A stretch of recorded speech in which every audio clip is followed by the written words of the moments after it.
Elisha, a dead boy raised to life. One day Elisha went to Shunem. A very rich woman was staying there. She asked him to stay for a meal, so whenever he came by, he stopped there to eat. She said to her husband, "I know that this man who often comes our way is a holy man of God. Let's make a small room on the roof and put in it a bed and a table, a chair and a lamp for him.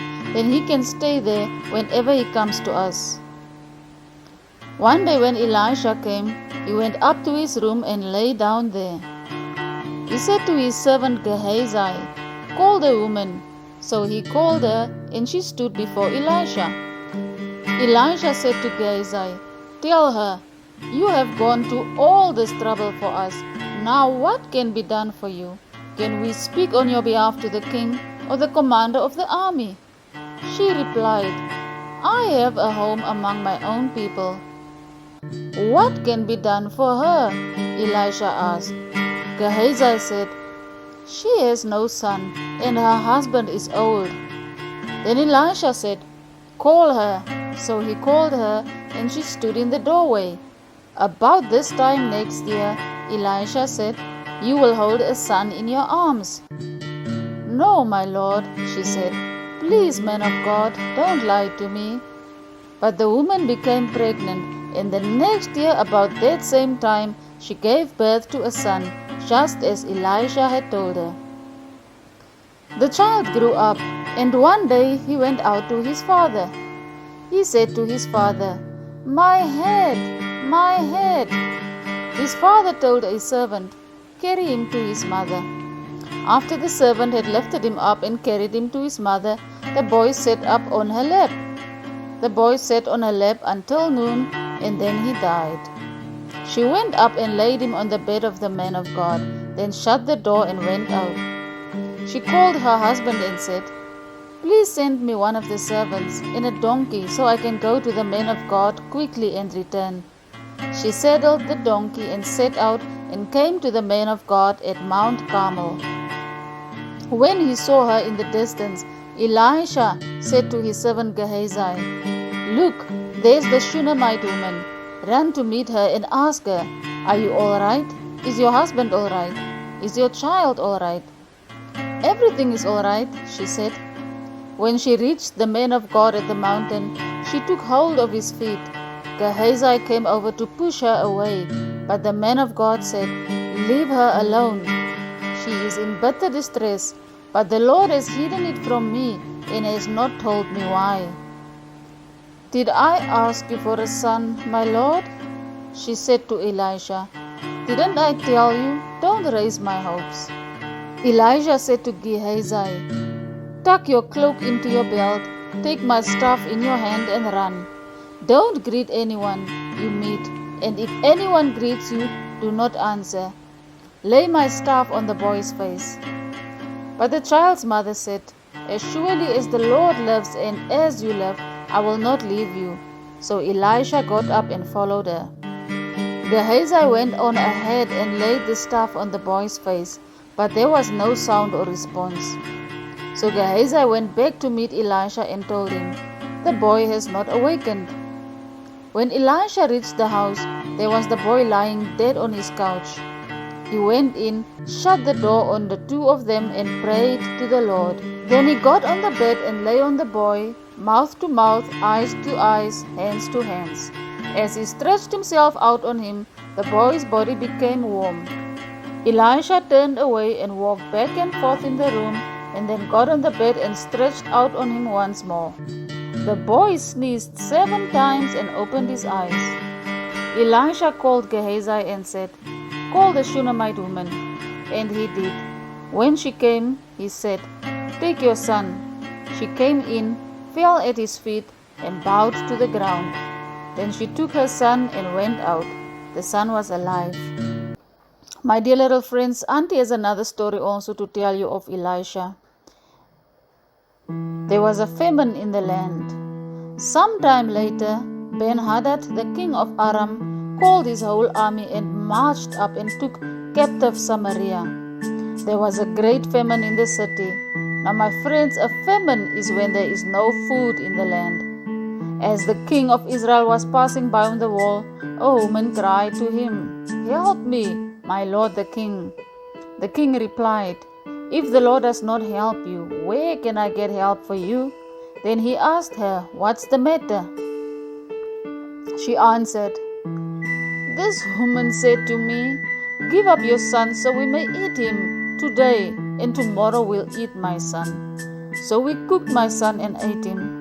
The next day I said to her, 'Give up your son so we may eat him.' But she had hidden him." When the king heard the woman's words, he tore his clothes. He said, "May God deal with me, be it ever so severely, if the head of Elisha son of Shaphat remains on his shoulders today."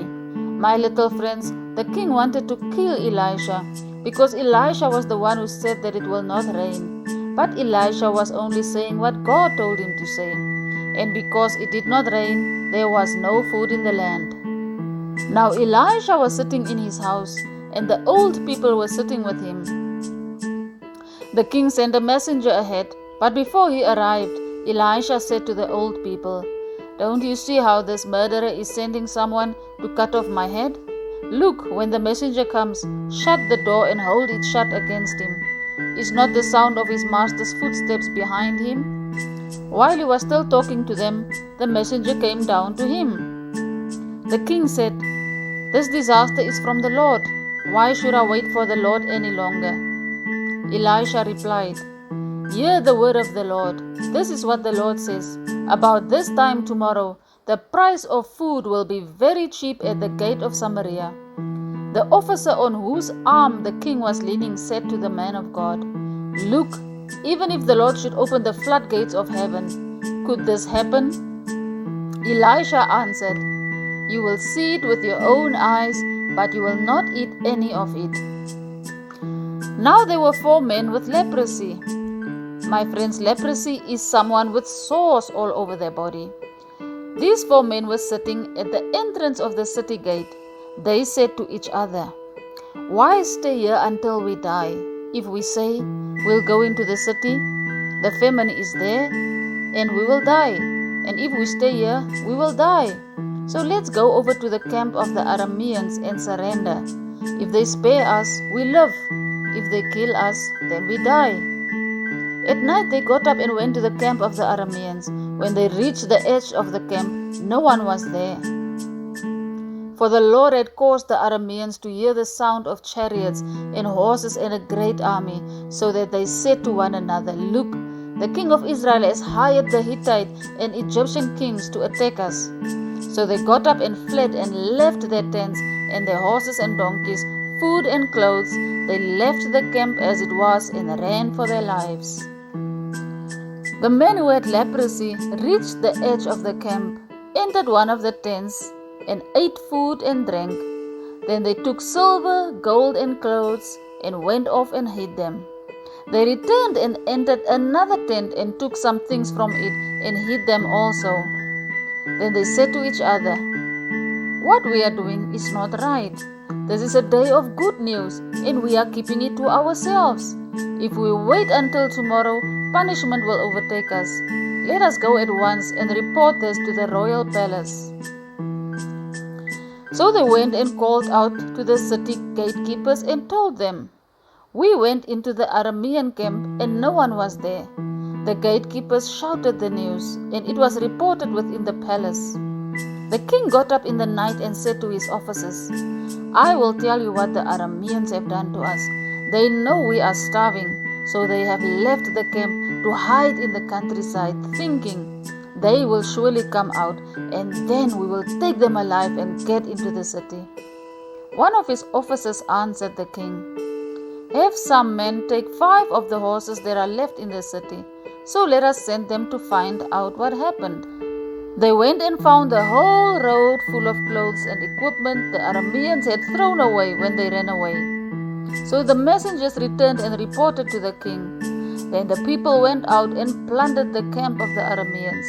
So the food was sold for a very cheap price, just as the Lord had said. Now the king had put the officer on whose arm he leaned in the charge of the gate, and the people trampled him in the gateway, and he died. just as the man of God had said. Wow, little friends. Auntie hope that you have enjoyed this story about Elisha and we can learn a lot from him. You can also pray for someone who is sick and God can heal them. Also, like the 4 men who saw all the food and clothes in the camp of the Arameans, they did not take everything for themselves, but shared it with all the other people. We must also always share with others who do not have as much as we have. And I hope, my little friends, that you will remember that Auntie loves you, but Jesus Christ loves you so